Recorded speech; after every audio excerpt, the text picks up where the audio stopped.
Halo, nama saya Leslie Oliver dan saya mengajarkan mata pelajaran informatika untuk kelas 10, 11, dan 12. Informatika merupakan salah satu pelajaran lintas minat yang wajib diikuti oleh peminatan IPA maupun IPS.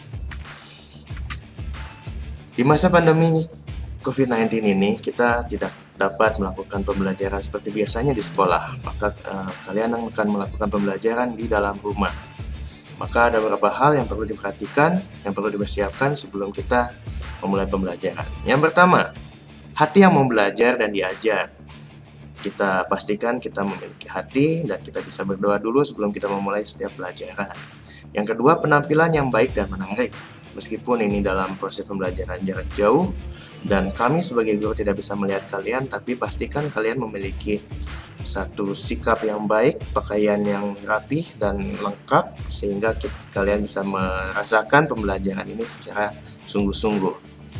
Yang ketiga yang sangat penting adalah mempersiapkan setiap perangkat. Yang pertama, cek kuota kalian, apakah masih cukup untuk melakukan pembelajaran, dan juga baterai perangkat yang kalian gunakan. Pastikan semuanya dalam keadaan yang cukup sehingga tidak terhambat oleh hal-hal yang tidak diinginkan. Yang keempat, fokus. Pastikan pembelajaran dapat diikuti tanpa ada distraksi dari hal-hal yang ada di dalam rumah kalian. Yang kelima, tepat waktu kehadiran. Keterlambatan tetap dihitung sebagai satu pelanggaran. Yang terakhir, tepat waktu pengumpulan tugas. Perhatikan waktu yang diberikan pada saat pengumpulan tugas. Materi pembelajaran informatika sesuai dengan yang sudah disepakati oleh Dinas Pendidikan dan IT dan tim IT dari Maranatha dan beberapa universitas di Indonesia, maka ada 7 kompetensi dasar, yaitu dampak sosial, TIK perangkat lunak, teknik komputer, jaringan komputer, analisa data, algoritma dan pemrograman, serta integrasi antar mata pelajaran. Tetapi dalam kondisi seperti ini, kondisi wabah yang kita alami, tentunya tidak semua hal ini dapat diajarkan secara langsung, tidak dapat dipahami bila tidak ada interaksi yang baik di kelas. Maka diputuskan setiap materi pembelajaran atau kompetensi dasar yang diberikan dapat disesuaikan dengan kebutuhan untuk atau dalam kehidupan sehari-hari. Benchmarking Microsoft Office. Ini adalah materi pertama kita dalam pertemuan pertama kelas 10. Yang dilihat adalah Microsoft Word, Excel, dan PowerPoint. Semua aplikasi yang dibuat oleh Microsoft Office harusnya sudah dikuasai oleh kalian. Namun ada baiknya kita melihat sampai sejauh mana kalian menguasai masing-masing aplikasi tersebut. Apakah sudah mencapai titik tertinggi?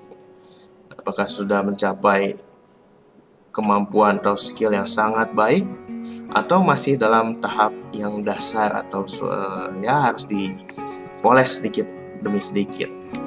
Baik, tujuan pembelajaran kita adalah mengukur kemampuan siswa dalam menggunakan aplikasi Microsoft Office sebagai perangkat lunak yang paling umum digunakan oleh semua orang. Dari situ akan ada penganalisaan kemungkinan pengembangan materi sesuai dengan hasil pengukuran kemampuan siswa. Dan di sini juga kita bisa memastikan bahwa seluruh siswa memiliki pengetahuan dasar dalam aplikasi Microsoft Office. Penugasan. Seluruh penugasan akan diberikan melalui aplikasi Schola. Ada rentang waktu yang diberikan pada setiap penugasan. Keterlambatan pengumpulan tugas berdampak pada sikap atau kedisiplinan siswa dan nilai tugas. Baik, untuk awal saya akan menjelaskan sedikit mengenai Microsoft Word. Saya rasa banyak di antara kita yang sudah menguasainya, jadi harusnya ini dapat dipahami dengan baik dan cepat.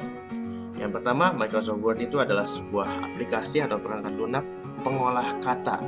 Jadi kita bisa mengetikkan sesuatu, dan tampil di layar monitor. Kemudian apa saja yang bisa diketikkan? Tentunya semua yang dalam bentuk teks atau words. Jadi kalau dalam bahasa Inggris ada satu kalimat, the quick brown fox jumps over the lazy dog. Dapat dilihat bahwa semua komponen alfabet ini ada dalam satu kalimat ini. Nah, kita harusnya sudah mengetahui bagaimana memperbesar jenis huruf, memperbesar ukuran huruf, memperkecil ukuran huruf, mengganti jenis huruf, kemudian membuatnya menjadi bold atau tebal, atau menjadi cetak miring atau italic atau underline.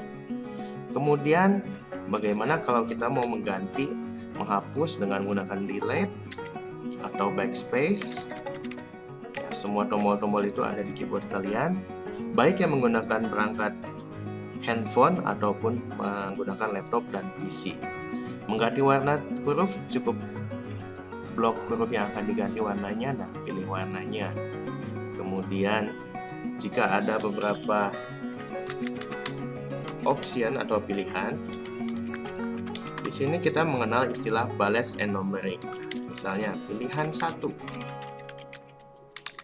pilihan 2, pilihan 3. Nah, di sini kita mengenal feature bullets and numbering. Ini bullets di mana poin-poin ini ditunjukkan dengan lingkaran hitam, kemudian yang numbering di mana setiap poin pilihan ditunjukkan dengan angka. Apakah bisa diubah? Ya, bisa. Jika kita mau mengubahnya menjadi huruf, kita tinggal tekan segitiga di samping numbering ini, kemudian kita pilih bagian huruf yang kita mau. Kemudian pastikan kita memiliki pengetahuan yang cukup mengenai kapan kita menggunakan bold, kapan menggunakan italic, kapan menggunakan underline. Biasanya bold digunakan pada saat kita ingin menekankan satu kata atau satu kalimat. Italic biasanya digunakan untuk istilah-istilah bahasa asing seperti the quick brown fox jumps over the lazy dog. Ini harus dijadikan italic dalam bahasa Indonesia. Kemudian underline apabila kita memiliki satu penekanan kata juga. Hal-hal lain yang seharusnya kalian pahami mungkin subscript dan superscript. Subscript atau superscript ini feature yang memungkinkan sebuah huruf atau satu kata atau satu kalimat dibuat lebih kecil dan berada di posisi di atas atau di bawah posisi yang standar. Di sini misalnya saya pilih angka 2 dan tekan superscript, maka dia akan menjadi angka 2 di sebelah tulisan 1 di bagian atas. Dan bila saya memilih angka 2, pilihan 2, lalu saya tekan subscript, dia akan ke bawah. Nah, ini adalah basic-basic feature Microsoft Word yang seharusnya kalian sudah pahami. Tapi mungkin dalam praktiknya kita harus mengerti bagaimana kita menempatkan masing-masing feature atau menggunakan masing-masing feature sesuai dengan fungsinya masing-masing. Dalam hal ini saya sudah menyediakan sebuah file. Filenya dalam bentuk notepad atau dalam bentuk teks sederhana, di mana nanti kalian akan menggunakan teks ini, akan mengeditnya, tidak usah mengetik lagi. Kalian tinggal meng-copy paste teks ini ke Microsoft Word kalian, lalu kalian kalian aturkan sesuai dengan penulisan yang baik. Misalnya, proposal penawaran kerjasama pengadaan internet. Kepadanya harus dipisahkan dengan nama atau pihak yang dituju. Kemudian nama pihak yang dituju ini harus berada di bawah kata kepada. Harus ada juga spasi atau jeda yang harus diberikan dalam posisi tempat, posisi lokasi sebelum kita menuliskan suratnya. Di sini setelah kata di Jakarta dan di Bandung, maka kita memberikan satu spasi dan memberikan juga mungkin satu atau dua spasi, baru kita menuliskan suratnya. Dengan hormat, bersama proposal ini kami menawarkan bla bla bla bla bla bla. Kita lihat apakah ada yang perlu diberikan penekanan, apakah ada yang perlu diberikan underline, karena ada satu kata dalam bahasa Inggris, bandwidth. Bandwidth ini adalah kata dalam bahasa Inggris, maka kita harus menyorotnya atau membloknya dan kita ganti menjadi italic.